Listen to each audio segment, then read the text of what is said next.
저는 방금 우리 배영근 장로님 소개하신 대로 울산에서 하늘시민교회를 개척해서 섬기고 있는 송현 목사입니다.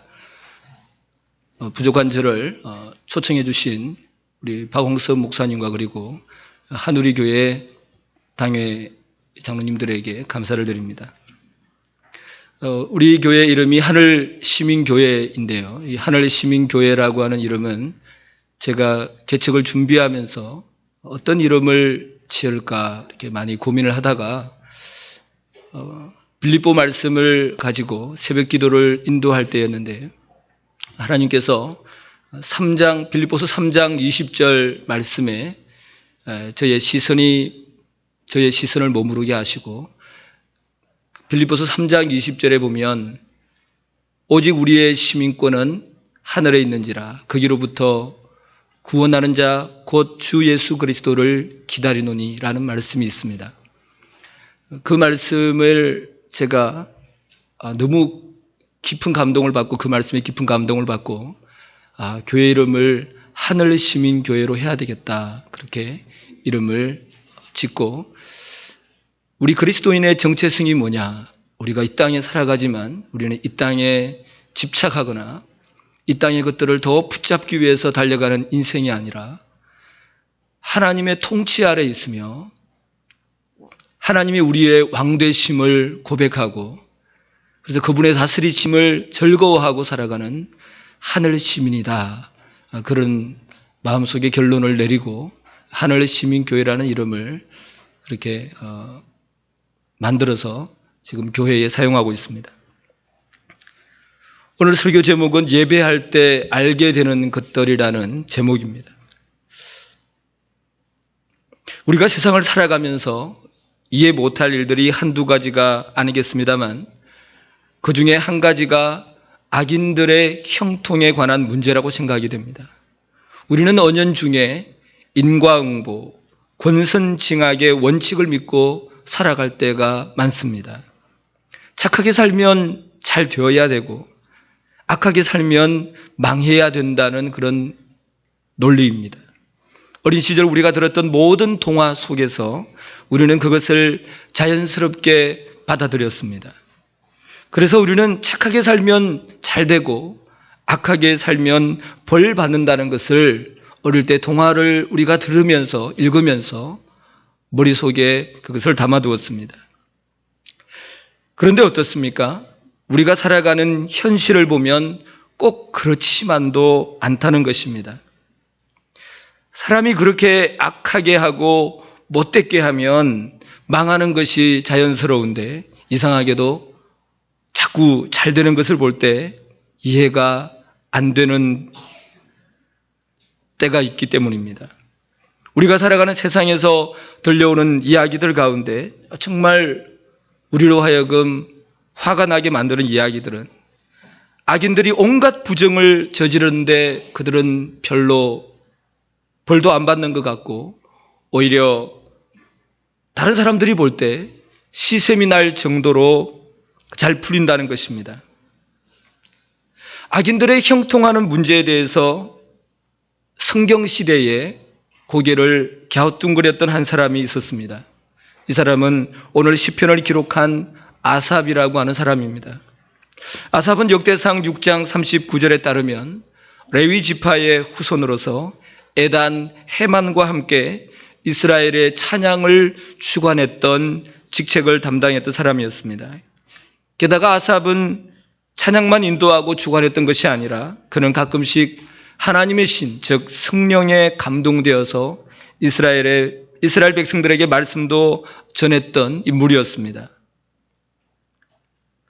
이스라엘 백성들에게 아주 강력한 영향을 미쳤던 사람이라고도 생각할 수 있을 것입니다. 바로 그 아삽이 오늘 시편을 기록하면서 처음에는 시기심으로 인해서 악인의 형통함에 대해서 불평을 널어놓다가 어느 순간 놀라운 깨달음을 얻고 하나님을 찬양하는 것으로 마무리를 하고 있습니다. 그 순간이 바로 예배하는 순간인 것을 보게 됩니다. 그래서 오늘 말씀은 예배 이전과 예배 이후가 달라지는 아주 극명하게 대조를 이루는 것으로 오늘 시편은 기록이 되어 있습니다. 그러면 아삽이 예배하기 전에 가졌던 고민들은 무엇입니까? 그것은 제가 설교를 시작하면서 언급했던 악한 사람들의 형통의 문제였습니다. 1절에서 3절을 보시면 아삽의 그 혼란스러운 문제를 보여주고 있습니다. 아삽에 있어서 혼란스러운 문제는 하나님은 마음이 정결한 자에게 선을 행하시는 것으로 알고 있는데 어떻게 악하고 오만한 인간이 형통한가? 그런 질문이었습니다. 그것으로 인해서 자신의 믿음이 실족할 뻔했다. 2절에 보시면 나는 거의 넘어질 뻔하였고 나의 걸음이 미끄러질 뻔하였다. 그렇게 하나님 앞에 그는 고백하고 있습니다. 영어 성경 굿뉴스 바이블에는 이렇게 좀 더 쉽게 표현해 놓았습니다. 그러나 나는 거의 확신을 잃어버렸고 나의 믿음은 거의 사라져버렸습니다. 지금 자신의 믿음이 실족할 위기를 당했다고 하나님께 고백합니다. 그러면 찬양을 주관하는 인도자가 이런 문제를 당하게 된 이유가 무엇입니까? 그것은 곧이어서 나오는 바로 3절의 말씀, 내가 악인의 형통함을 보고 오만한 자를 질투하였음이로다. 이 질투라는 표현보다 시기가 더 가까운 것 같습니다. 왜냐하면 여러분 시기와 질투는 좀 다르지 않아요? 시기는 그 사람이 가진 어떤 것을 부러워하거나 그것을 씻어내는 것입니다. 누군가가 가지고 있는 것. 그러나 질투는 내가 누군가를 사랑하는데 또 다른 한 사람이 끼어서 방해하는 경우입니다. 그럴 때 우리는 질투한다고 얘기하죠. 하나님께서 나 여호와는 질투하는 하나님이다라고 할 때 그것은 바로 무엇입니까? 우리가 하나님을 사랑해야 되는데 우리가 하나님을 사랑하지 아니하고 우상을 사랑할 때 하나님은 질투하신다라고 표현합니다. 그런데 오늘 이 악인의 형통함을 보고 오만한 자를 질투했다라는 번역보다는 시기했다는 게 맞습니다. 그렇습니다. 아삽은 지금 악을 행하는 사람들이 잘 되는 것을 보고 있습니다. 원래 이 시기하다란 말은 항상 보는 데서 연유합니다. 누군가가 가진 것을 보고 누군가가 입은 것을 보고 누군가가 타고 다니는 차를 보면서 우리 안에 부러움이 나고 시샘이 나고 왜 저 사람은 저렇게 잘 되나 그런 것입니다. 악인의 형통함을 보고 오만한 자를 시기합니다. 보면서 무엇이 생깁니까? 마음속에 시기가 생깁니다. 그러면서 이 아삽은 자기가 볼 때 이 악인들의 형통한 악인들의 특징을 몇 가지로 정리합니다. 첫 번째로 보면 4절에서 5절인데요. 전체 내용은 4절에서 12절까지의 내용입니다. 4절에서 5절 보면 첫 번째 그 형통한 악인들의 특징은 고난이 없다는 것입니다.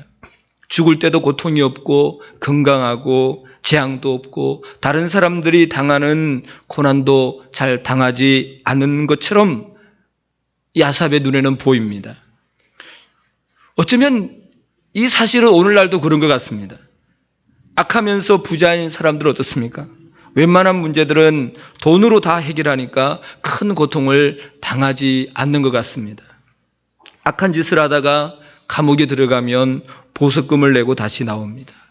악한 짓을 했으니 죽을 때 좀 고통 가운데 죽었으면 좋겠는데 이런 것은 드라마나 영화에서 그런 모습들이 간혹 있지만 우리가 살아가는 현실 속에서는 그렇지도 않습니다. 형통한 악인들의 첫째 특징이 그가 볼 때 큰 고통과 일반 사람들이 당하는 고난이 없다는 것입니다. 둘째로 형통한 악인들의 특징은 교만하고 거만하며 폭력으로 해결한다는 것이죠. 6절에서 8절 보시면 그 내용이 나옵니다. 교만이 그들의 목걸이며 강포, 즉 폭행을 행하는 것이 그들의 옷입니다. 목걸이와 옷은 밖으로 드러나는 것이지요. 특별히 목걸이는 다른 사람들에게 자랑할 때 걸고 나갑니다. 여성들은 자신들의 미를 다른 사람들에게 뽐내고 싶을 때 목걸이를 합니다. 옷도 최대한 다른 사람들의 시선을 끌 수 있는 옷을 입기도 합니다. 그런데 이 형통한 악인들의 특징은 목에다 무엇을 걸고 다닌다는 것입니까? 교만입니다. 그들이 걸고 다니는 이 목걸이가 교만입니다. 자기 스스로 남들에게 거만함을 드러내고 있습니다. 한 번도 머리 숙여 본 적이 없는 그 교만함으로 그는 가득 차 있죠. 또 그들은 문제를 해결하는 방식이 말이 아니라 폭행입니다. 돈으로 폭력을 행사할 사람들을 고용합니다. 말보다 폭언과 주먹이 더 빠른 사람들입니다. 셋째로 형통한 악인들의 특징은 하나님을 두려워하지 않는다는 데 있습니다. 9절에서 11절 내용입니다. 9절을 보시면 그들의 입은 하늘에 두고 그들의 혀는 땅에 두루 다니도다라는 표현을 볼 수가 있는데요. 이 표현도 영어 성경을 참조하면 더 쉽게 이해될 수 있습니다. 영어 성경 굿뉴스 바이블에서는 그들은 하늘의 하나님에게 대항하여 악을 말하고 있다. 그들은 지금 하나님을 대항하여 땅에서 악을 말하고 있는 자들입니다. 또 11절에 보면 하나님이 어찌하랴 지존자에게 지식이 있으랴. 얼마나 오만 무례한 말을 하고 있는지 우리가 볼 때 소름이 돋을 정도입니다. 그런데 이런 말들을 서슴지 않고 내뱉습니다. 그런데 이렇게 거만하고 오만하고 하나님을 두려워하지 않고 하나님을 조롱하고 그렇게 하는데 아삽이 볼 때 그 결과는 무엇입니까? 12절을 보시면 항상 평안하고 재물은 더욱 불어나도다. 정말 배가 아픈 겁니다. 항상 평안한 것처럼 보이고 재물은 자꾸 불어나고 있는 것처럼 보이는 거죠. 지금 이 아삽의 심정을 느끼고 계시는 분이 있는지도 모르겠습니다. 저렇게 악하게 교만하게 거만하고 그리고 하나님도 무시하고 하나님을 조롱하고 그렇게 하는 인간이 망해야 되는데 현실은 그렇지 않음에 대해서 아삽이 영적인 갈등을 겪고 있습니다. 그래서 13절에서 16절은 아삽의 영적인 갈등이 소개되고 있는 것이죠. 그러면서 자기를 보니까 너무 한심하기 짝이 없는 겁니다. 자기 영적인 갈등이 무엇입니까? 자기는 죄 안 지으려고 발부둥 치면서 살았던 그 삶이었는데 내가 그렇게 살았던 삶이 헛되다. 하나님 앞에 그렇게 말할 정도로 그런 엄청난 영적인 갈등에 휩싸입니다. 왜 헛되다고 그런 여겼습니까? 자기는 그렇게 무죄하게 살려고 애를 쓰는데 거룩한 삶을 살려고 그렇게 발부둥 치는데 결과는 정반대로 나타나기 때문입니다. 어떻게 자신의 삶에는 안 좋은 일들은 꼬리에 꼬리를 물고 일어나는지 그런 그 자신의 삶에 대해서 종일 재난을 당한다 그렇게 표현하고 있습니다. 자신의 삶에는 왜 이렇게 안 좋은 일만 생기고 고통이 생기고 고난이 생기고 몸은 아프고 그런 거지요. 종일 재난을 당하고 아침마다 징벌을 보았다 그렇게 말합니다. 아침마다 하나님께서 가만두지 않으셨다는 거죠. 하나님께서 그 인생에 간섭하시고 그냥 좀 내버려뒀으면 좋겠는데 하나님께서 조금만 어긋나도 징벌하시는 것 같은 그런 삶을 당하고 있는 자신의 삶을 보니까 참으로 한심하기 짝이 없는 겁니다. 그래서 내가 그렇게 살았던 게 헛된 게 아니냐. 악인들은 저렇게 죄를 짓는데도 하나님께서 이 땅에서 별로 간섭도 안 하시는 것 같고 오히려 형통하기만 한데 아주 작은 사소한 죄 하나 지은 것을 가지고 하나님께서는 아침마다 꾸지람을 하고 벌을 준다는 것이죠. 그래서 이런 문제를 끌어안고 영적인 갈등이 막 일어나고 있습니다. 악인들의 형통함과 바르게 살려고 하는 자에게 오는 고통의 문제가 머릿속에서 복잡하게 돌아갑니다. 16절을 한번 보십시오. 내가 어쩌면 이를 알까 하여 생각한 적 그것이 내게 심한 고통이 되었더니 머리가 터질 것 같습니다. 머릿속에서 회의와 의심과 그런 영적인 갈등이 심하게 일어납니다. 그러나 오늘 본문의 이 아삽은 그러한 이해될 수 없는 문제를 그가 만났을 때 그는 스스로 그것을 해결하려고 하지 않습니다. 오히려 그 문제를 가지고 그것을 끌어안고 성소를 향해 들어가고 있다는 것이죠. 보통 사람들은 이런 문제를 만나면 믿음의 시험이 들기도 합니다. 일반적으로 사람들이 생각할 때 그것이 무엇입니까? 예수님을 믿는데도 내 삶에 이해되지 않은 문제들, 자꾸만 꼬여가는 문제들 때문에 실족해서 하나님을 떠납니다. 그러나 저는 오늘 여러분들에게 다른 하거니와 여러분 하나님께서 여러분들의 삶을 잘되게 만들어준다는 것만 받아들여서 예수님을 믿지 마시기 바랍니다. 만약 그것만 간절히 믿다가는 이런 아삽과 같은 이해가 안 되는 어려운 문제를 만날 때 하나님을 등질 수 있습니다. 더 중요한 사실을 단단히 붙들고 계셔야 합니다. 그리고 이것은 무엇보다도 중요합니다. 그것은 무엇입니까? 나 같은 죄인들을 구하기 위해서 이 땅에 오셔서 십자가에 죽으시고 나를 구원해 주셔서 하나님의 존귀한 자녀로 삼아 주셨으며 영원한 천국을 선물로 주셨다는 것입니다. 하나님의 나라를 기업으로 주셨다는 그 사실, 이것이 제일 중요합니다. 예수 믿고 잘 되고 안 되고의 문제는 정말로 중요한 문제가 아닙니다. 그러니까 무슨 말입니까? 여러분들이 제대로 나 같은 죄인을 구원해 주신 그 하나님의 사랑에 감격한다면 우리는 힘들고 어려울 때라도 버틸 수 있다는 것입니다. 만일 여러분들의 삶에 이해 안 되는 문제가 있다면 하나님을 예배하는 그 예배 자리로 가지고 나오셔야 됩니다.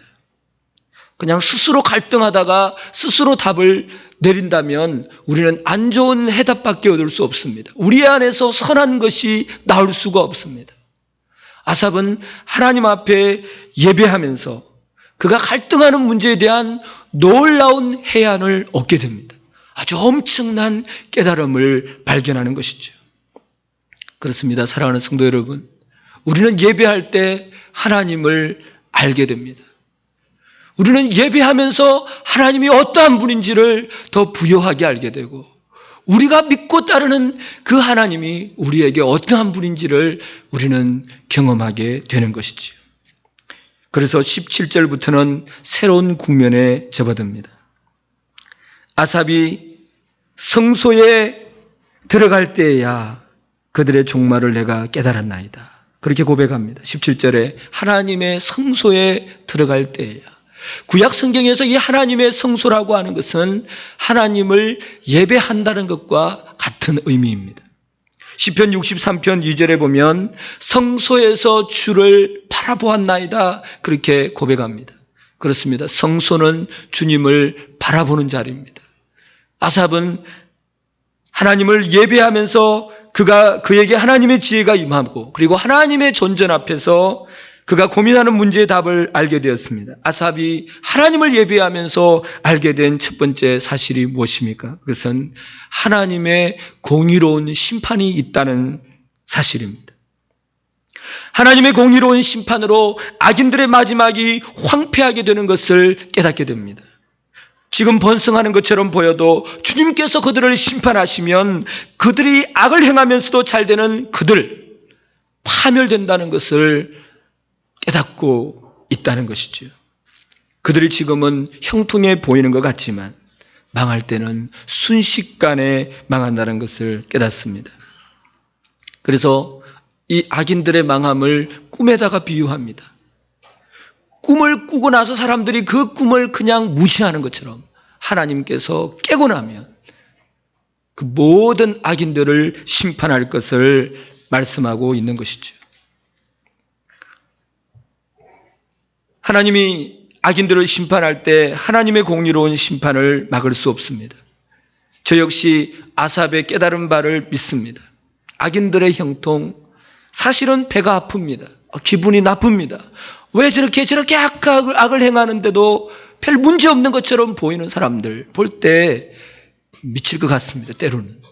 그러나 하나님의 공의로운 심판이 있다는 사실을 믿습니다.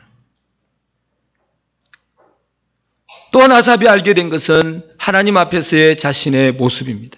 22절을 보시면 자신이 우매무지한 짐승과도 같은 존재임을 알게 됩니다. 우매무지한 짐승과도 같은 자신이 감히 하나님의 선하심을 의심하려 든 것입니다. 하나님의 존재 앞에서 비로소 진짜 모습을 발견합니다. 지금 이 고백은 아삽의 회개라고도 볼 수 있습니다. 아삽은 하나님 앞에서 자신이 얼마나 형편없는 자인지를 깨닫고 자신의 잘못된 판단을 뉘우치고 있습니다. 그는 앞에서 마치 하나님을 잘 아는 것처럼 말을 했습니다. 마치 하나님에 대해서 자기가 모든 것을 아는 것처럼 하나님 이러실 수 있습니까? 그렇게 이야기를 했지만 그런데 지금 하나님의 존재 앞에서 자신의 무지함을 깨닫고 있습니다. 자기 자신을 어디에다 비유하고 있습니까? 들짐승에다 비유하고 있습니다. 우리가 살아가는 시대는 자기 자신을 짐승과 같다는 말을 하지 않습니다. 우리는 우리 스스로를 아주 괜찮게 여기면서 살아갑니다. 나는 멋진 사람이며 지혜로운 사람이며 거기에다가 성격도 좋은 사람으로 스스로 자부합니다. 나 좀 괜찮은 사람이야. 사람들에게 그렇게 말하고 싶어 합니다. 그리고 밖에서도 자꾸 우리 자신에게 너무 너는 멋있는 사람이야. 대단한 사람이야.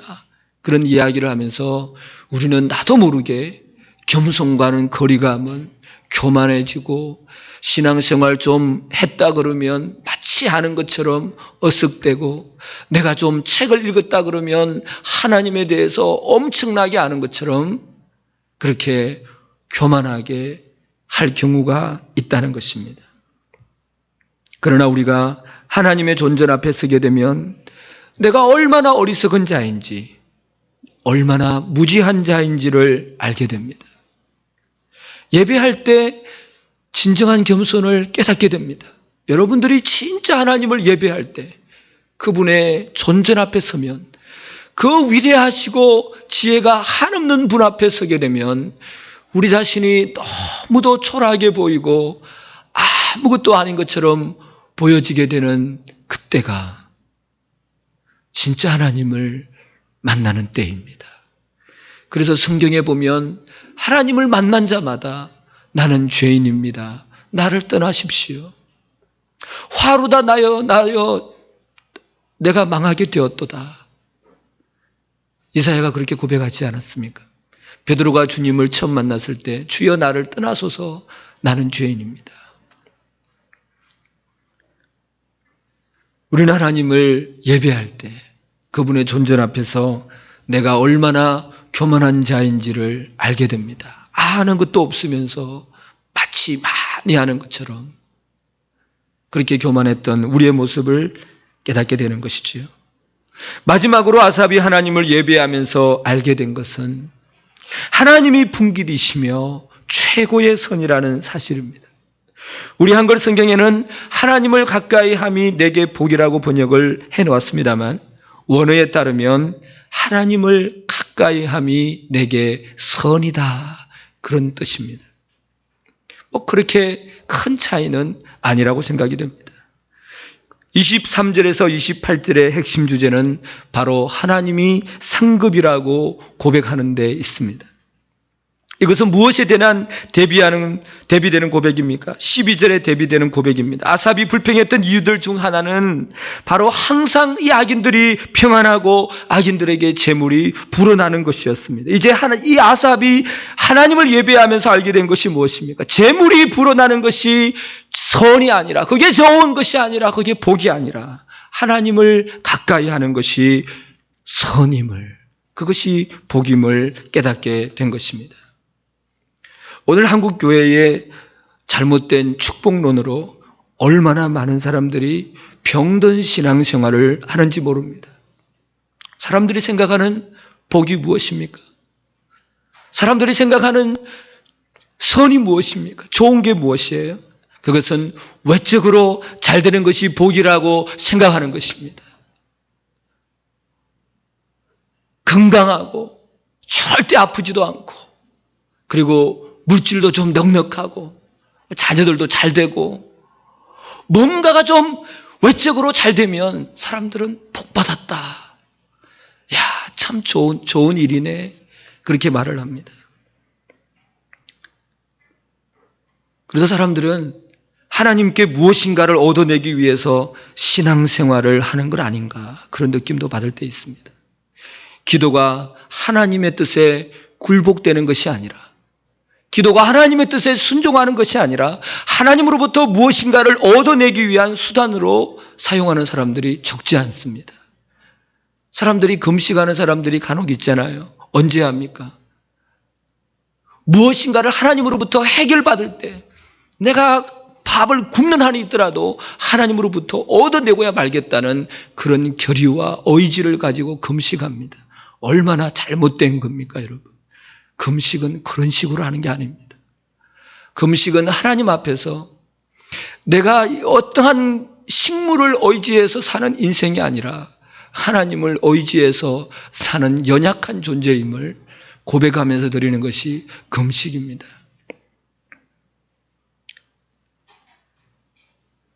그래서 사람들은 무엇인가를 얻어낸 사람이 복을 받은 사람으로 여깁니다. 반면에 외적으로 잘 되지 못하고 고난과 고통이 있는 사람들은 복을 받지 못하는 것으로 생각합니다.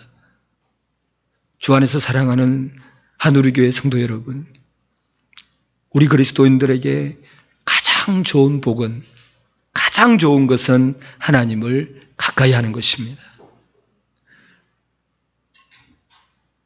그것이 최고의 복이며 최고의 선입니다. 또한 하나님 그분이 우리에게 가장 큰 상급이심을 깨닫는 것입니다. 그래서 오늘 성경에 하나님을 가까이 함이 내게 복이라, 내게 선이다, 가장 좋은 것이다. 왜냐하면 하나님을 가까이 할 때 하나님도 우리를 가까이 하기 때문입니다. 야고보서 4장 8절에 보면 하나님을 가까이 하라, 그리하면 너희를 가까이 하시리라, 그렇게 말씀합니다. 사랑하는 성도 여러분, 무엇을 가까이 하십니까? 무엇을 여러분들 마음속에 늘 생각하고 붙들고 살아가고 계십니까? 하나님 그분이 우리에게 가장 큰 상급이심을 여러분 알고 계십니까? 하나님이 우리에게 상급이심을 깨달을 때 우리는 이미 엄청난 복을 누리고 있는 자라는 사실을 알게 됩니다. 더 이상 다른 복이 필요하지 않습니다. 더 이상 다른 보상이 필요하지 않습니다. 여러분, 무엇을 여러분들은 원하고 계십니까? 무엇이 더 필요하시고 무엇이 더 있었으면 좋겠습니까? 하나님이 상급이라는 사실을 여러분 믿으십니까? 그것을 여러분들이 진지하게 인정할 때 하나님으로만 만족하는 삶으로 살아가게 될 것입니다. 왜냐하면 하나님 자신을 우리에게 수여해 주셨기 때문입니다. 창세기 15장 1절에 하나님의 놀라운 선언이 나옵니다. 아브라함아, 두려워하지 말라. 나는 내 방패요 너의 지극히 큰 상급이니라. 하나님 자신을 우리에게 상으로 주심이 얼마나 영광스러운 사건인지 알고 계십니까? 세상의 보상과는 감히 견줄 수 없는 영광을 누리고 있음을 알고 계십니까? 이 놀라운 사실을 알게 되는 자리가 바로 예배하는 자리입니다.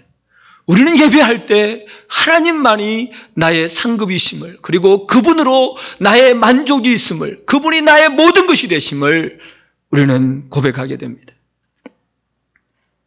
그래서 아삽이 더 이상 악인들의 형통에 대해서 말을 하지 않습니다. 입을 다뭅니다. 그는 주님만 노래하고 주님만 고백하고 하늘 위에도 주님밖에 없고 땅에서도 주밖에 사모할자가 없습니다. 그렇게 고백하는 모습이 되고 있지 않습니까?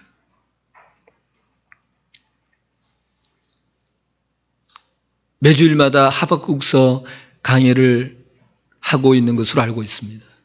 하박국서의 마지막 결론이 무엇입니까? 무화과 나무 잎이 마르고 포도 열매가 없고 감람나무 열매가 그치고 외양간에 송아지가 없을지라도 나는 구원의 하나님을 인하여 즐거워하리로다. 그 고백 아닙니까? 나의 하나님 때문에 즐거워하고 기뻐하고 그 하나님이 나의 보상이기 때문에 만족하는, 여러분 우리의 신앙의 선배들은 다 그렇게 살아왔습니다. 그런데 언젠가 모르게 모든 축복과 보상이 변질되어서 예수님 믿으면 잘 되는 것처럼, 예수님 믿으면 아무 고난이 없는 것처럼, 고통도 없는 것처럼, 사실은 여러분 그리스도를 따라가는 삶은 고난의 삶입니다. 그래서 그 고난을 이겨내는 방식이 예수 그리스도의 십자가를 묵상하면서 이겨내는 삶으로 우리의 신앙의 선배들은 말을 해왔는데, 오늘 우리에게는 마치 고난을 당하면 내가 무슨 잘못을 해서 저주를 받은 것처럼 우리가 그렇게 오해하고 있지 않습니까? 사랑하는 성도 여러분, 하나님이 우리의 보상입니다. 그래서 사도 바울도 빌립보서 3장 8절에 예수 그리스도를 아는 지식이 가장 고상하기 때문에 나는 모든 것을 잃어버려도 된다, 그것이 폐설물로 여겨져도 상관이 없다라고 말을 했던 것이지요. 우리는 하나님을 예배할 때 하나님을 더욱더 부요하게 알게 됩니다. 우리의 잘못된 시각이 교정됩니다. 오늘 본문에서는 공의로운 심판을 행하시는 하나님을 드러내고 있습니다. 사랑하는 성도 여러분, 기억하십시오. 하나님은 가장 공의로운 심판주이십니다. 하나님을 예배하면서 말씀을 들을 때 하나님이 어떤 분이신지를 주의를 기울일 필요가 있습니다. 또한 우리는 예배할 때 우리 자신이 정말로 어떤 자인가를 더욱더 깨닫게 됩니다. 하나님 앞에서 겸손해집니다. 낮아집니다. 하나님의 그 위대하심 앞에서 우리의 초라함을 발견하게 됩니다. 또한 하나님을 예배할 때 하나님을 가까이 하는 것이 최고로 좋은 것임을 알게 됩니다. 하나님이 우리의 영원한 상급이십니다. 기억하십시오. 하나님 외에는 어떠한 상급도 없습니다. 그래서 이 땅을 살아가시면서 여러분들의 유일한 위로와 만족은 하나님께로부터만 난다는 사실을 잊지 마시기 바랍니다. 그래서 고통과 고난이 있을지라도 여전히 우리는 주님을 찬양하며 주님으로 인해서 즐거워하며 그분이 나의 만족이며 감사의 이유이며 나의 즐거움의 대상이 되는 그 삶을 살아가게 되는 신비한 그런 삶을 살게 될 것입니다. 왜냐하면 성령께서 우리 안에서 부단히 우리 안에 역사하시면서 우리를 바꾸가시고 깨트리시고 녹이시고 하나님의 그 놀라운 은혜만을 붙들고 살아가도록 만드실 것이기 때문입니다. 예배하면서 이 놀라운 사실들을 저와 여러분들이 더욱더 깨달아 알게 되기를 바랍니다.